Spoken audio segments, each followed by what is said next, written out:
Hello students, how are you all? So today I am going to take another class of English. Okay. So today I am going to teach you another new thing. Another new thing. What is the difference between male and female, and what is called and who is called a male and who is called a female? Okay. So you can see here male, M-A-L-E, male. Male means male is used in case of boy and man. That means in Assamese what we say, lora mane ba mota manuhor khetrot ki bujai male. This about gender, no? This is about gender. So what we can see that in case of lora ba mota manu, na purush manuhor khetrot, these are used as male. Boy is a male, man is a male.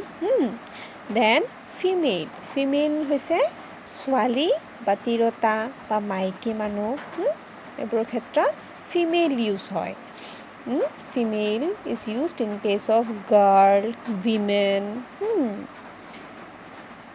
If you are a boy, then your gender is male, and if you are a girl, then your gender is female.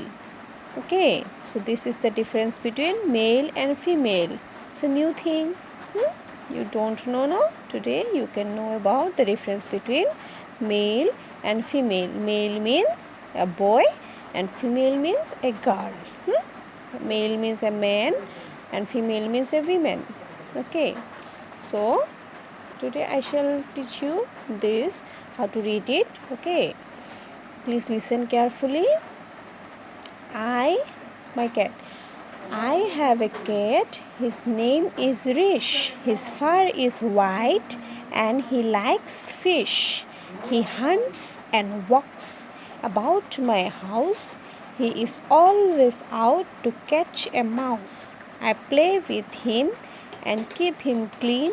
A smarter cat you have never seen. Okay? So, I have taught you this. Please try to read this at home, and I have taught you what about the difference between male and female. Male means male is used in case of boy and female is used in case of girl. That means if you are a boy, then your gender is male, and if you are a girl, then your gender is female. This is the difference between male and female. Please try to read this at home, learn at home and read this chapter. Okay, I hope all of you are doing your cursive homeworks. Please write down this. Please write those cursives at home. I have given in last class these homeworks. Okay, so today I am giving another homework. Do page number 4, this full page. Okay, this homework, this and this. Please write this at home. Try to write it neat and clean. Okay, and keep it with you. We hope the school will reopen soon. So thank you for today.